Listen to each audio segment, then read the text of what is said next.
हुजूर अलैहिस्सलाम ने मजमा सहाबा पे नजर डाली, फरमाया कि बताओ भाई वो कौन सा दरख्त है जिसकी मिसाल मोमिन की तरह है। वो ऐसा दरख्त है जिसके पत्ते ही नहीं झड़ते।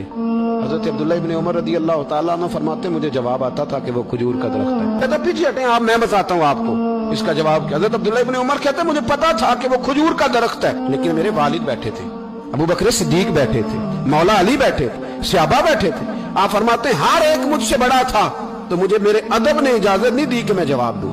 अल्लाह करे मेरी इस बात आपकी समझ में आए। सवाल का जवाब मुझे आता था, लेकिन अदब का तकाजा था कि मैं बड़ों की मौजूदगी में जवाब न दूं। हुजूर ने दोबारा पूछा, सहाबा खामोश रहे, तो फरमाया मैं बताऊं? या रसूलल्लाह बताइए। तो महबूब फरमाने लगे वो खजूर का दरख्त है। नबी करीम ने हज़रत अब्दुल्ला इब्न उमर की तरफ मोड़ के देखा, फरमाया मेरे गुलामों वो दरख्त है खजूर का।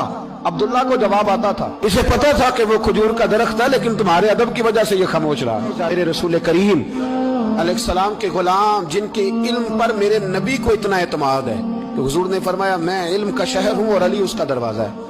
और जनाब उमर फारूक जैसे लोग कहा करते थे कि अगर अली हमारे दरमियान मौजूद ना होते तो हम तो हलाक हो जाते। इनके मशवरे, इनकी बातें हमें महफूज रखती। हजरत अली फरमाते मैंने नबी पाक से एक सवाल पूछना था। ऐसा तो नहीं ना कि उन्हें बातें नहीं आती थी, उनके तो इल्म का ये हाल है कि हुजूर ने फरमाया मैं अगर शहर हूं तो अली उसका दरवाजा है। तो फरमाते हैं कि मैंने नबी पाक से सवाल पूछना था। सवाल 14 दिन मैंने इंतजार किया।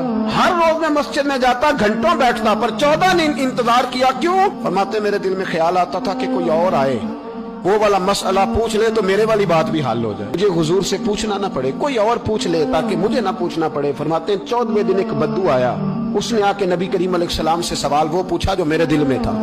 फरमाते हैं नबी करीम जवाब उसे दे रहे थे और मेरी तरफ देख देख के मुस्कुरा